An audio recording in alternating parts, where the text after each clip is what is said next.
Hi everyone, welcome to a new session of Magic English Time. Do you remember that in the last podcast I talked about gamifying the beginning of a class?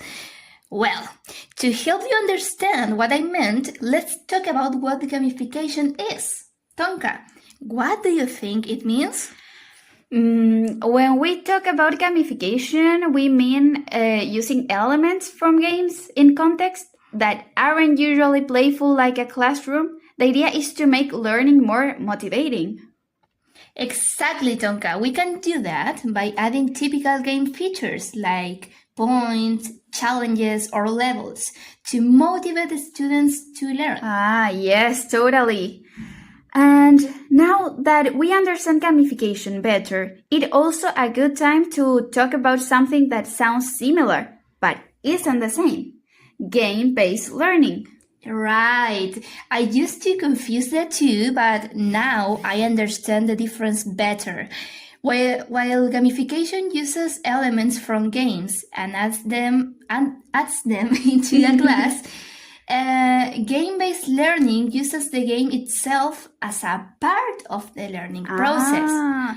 In other words, in this case, games are used as the main tool to teach contents. Exactly. So we can say that gamification changes the structure of a class using game elements, and game-based learning uses complete games as a strategy to learn. Super clear, Gabby.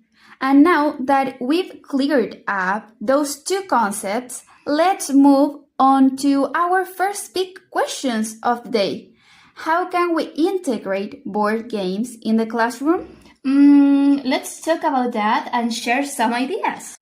But wait, Gabby, I think it's important to share a few tips first on how to bring board games into the classroom. Good idea. Well, first of all, board games don't have to be complicated.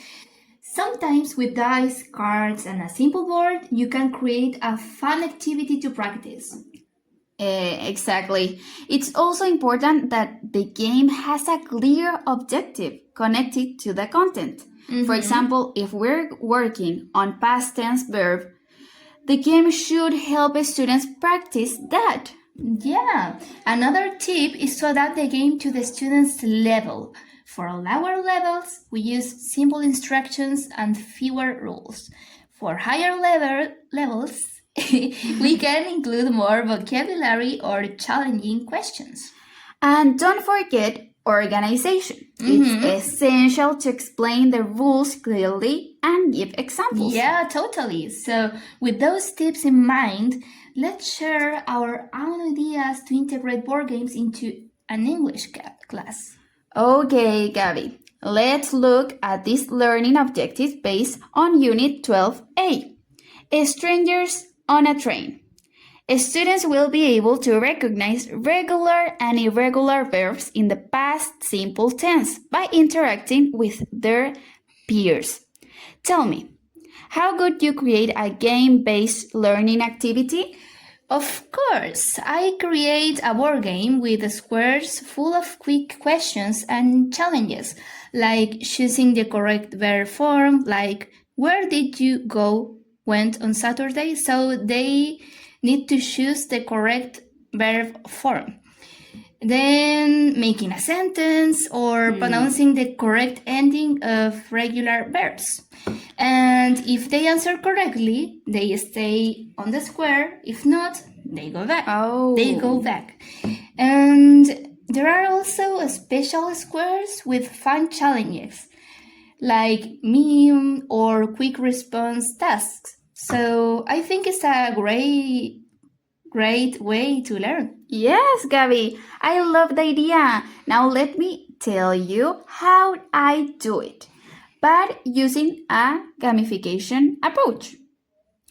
I design an activity where students work in pairs. Each pair gets a set of regular and irregular verbs card in infinitive form, all mixed up. Okay. Their task is to match each verb with its past tense form and classify it as regular or irregular. If it's a regular verb, they also need to identify its correct pronunciation. Z, ts, or it. It? Yes, Okay. yeah. For its correct match, they earn a point, plus an extra point if they get the pronunciation right. Mm-hmm. In the end, the team with the most points wins. Wow, I love it! It clearly shows how game elements like points and competition can be used to motivate students, even though the game itself isn't the content. Exactly. That's the key to gamification, motivating and engaging students through game dynamics while keeping the focus on the learning goals. Okay, so now you've seen that both gamification and game-based learning can be super useful strategies in our English classes. You just need to know when and how to use them. Yes, Gabby. So, thanks for joining us in the session of Magic English Time. We'll see you after the holidays wrap up warm because it's freezing. Yes. Bye. Bye.